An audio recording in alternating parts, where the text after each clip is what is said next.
Welcome to The Hidden Truth. We're still pretty new to YouTube, and we're looking to expand our channel. If you enjoy our videos, please consider sharing them on social media or other UFO communities. Your support means everything to us. We have an exciting announcement. We'll be doing a monthly giveaway. All you have to do is like and comment on our videos for the chance to win a variety of prizes, including hats, shirts, and more. The more you like and comment, the greater your chances. Oh, and subscribing doesn't hurt either. What are you waiting for? Smash that like button. You can get free stuff. 1980. Can witnessing a UFO be dangerous to your health? The year was 1980. The place, near Huffman, Houston, Texas. The witnesses observed a low-flying UFO at close range, being escorted by numerous military helicopters. After the incident, the witnesses all suffered from radiation-related illnesses. The further our technology advances, the harder it will be to differentiate between true UFOs and new types of aircraft, spacecraft, and remotely piloted vehicles (RPVs).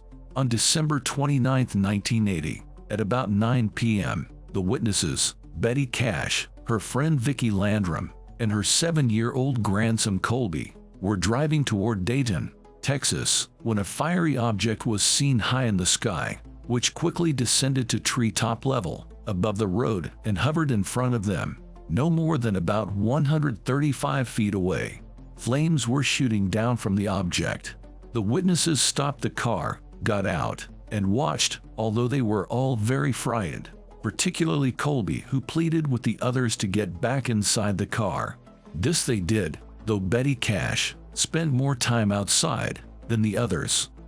Mrs. Landrum, convinced that the end of the world had arrived, began praying. The object was described by Betty as an extremely bright light, with no distinct shape, but Vicki thought it was oblong with a rounded top and a pointed lower half. Colby is certain that it was diamond-shaped. The bursts of flame coincided with sounds like a flamethrower and a roaring, as well as a beeping noise, lasted throughout the encounter. The car was so hot that Betty was unable to touch the door with her bare hand.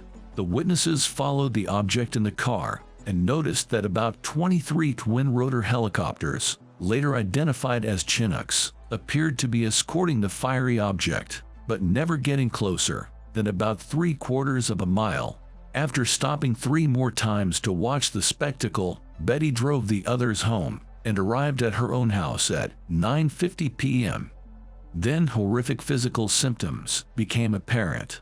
Betty reported a blinding headache, pains in her neck, and nodules on her head and scalp that burst, seeping clear fluid. Her eyes swelled shut. She was unable to see properly and suffered from nausea, vomiting, and diarrhea. 4 days later, she was admitted as a burn victim to Parkway General Hospital, Houston. Various specialists were called in, but none was able to properly diagnose her complaints. A week after leaving hospital, Betty had to return, still suffering from headaches, nausea, swelling, and loss of appetite. Even more alarming, her hair began falling out, leaving a temporary bald patch. By the end of February 1981, Betty's medical bill had risen to $10,000. Finally, Betty developed breast cancer and had to have a mastectomy, although this may be coincidental. The other witnesses, who spent less time outside the car, were irradiated to a lesser degree. Vicki suffered from inflammation of the eyes, temporary loss of some hair, and developed line-like indentations across her fingernails. Colby suffered from sunburn on his face, as well as eye inflammation.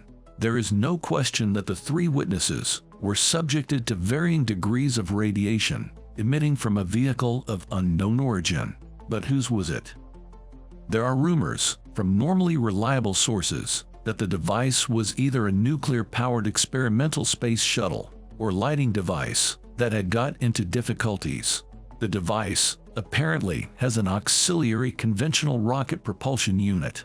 Intriguing but less reliable rumors suggest that the object was a nuclear-powered device on a test flight as part of Project Snowbird, allegedly established in 1972 to test fly a recovered alien vehicle.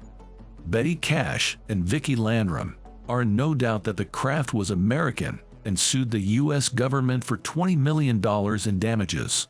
Peter Jurston, their lawyer, as the case dragged on in the U.S. District Court, Houston.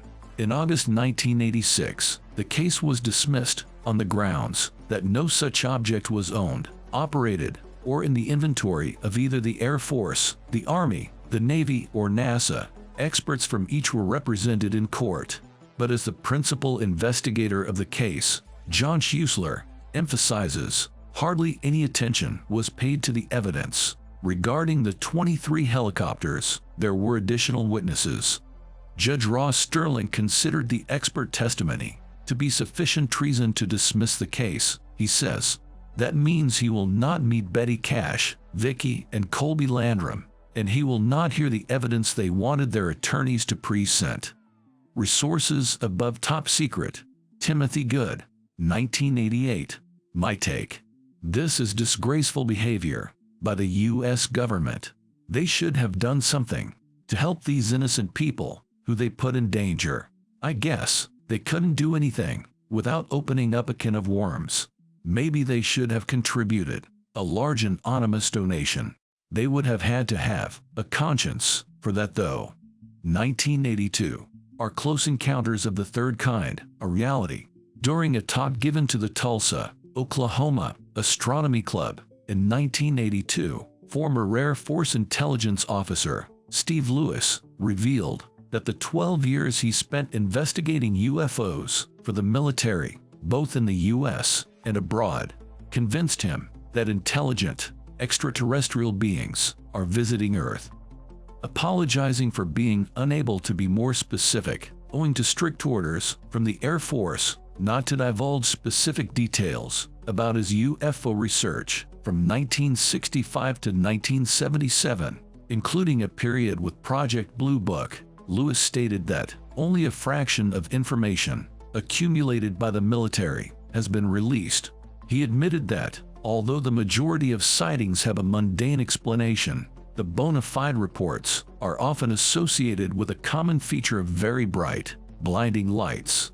The Air Force believes that the light may be related to an advanced propulsion system, enabling UFOs to travel at the speed of light. Lewis said, that movie, Close Encounters of the Third Kind, is more realistic than you'd believe, he told the audience. You can believe that, or not.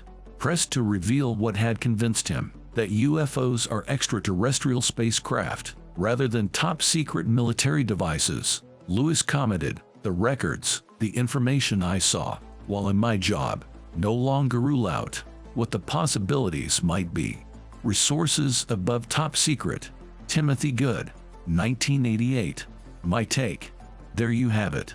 Another smoking gun that has gone unnoticed in the mainstream media and the general public. The government's cover-up efforts were way too successful, with the majority of the population thinking that people who see UFOs wear tinfoil hats.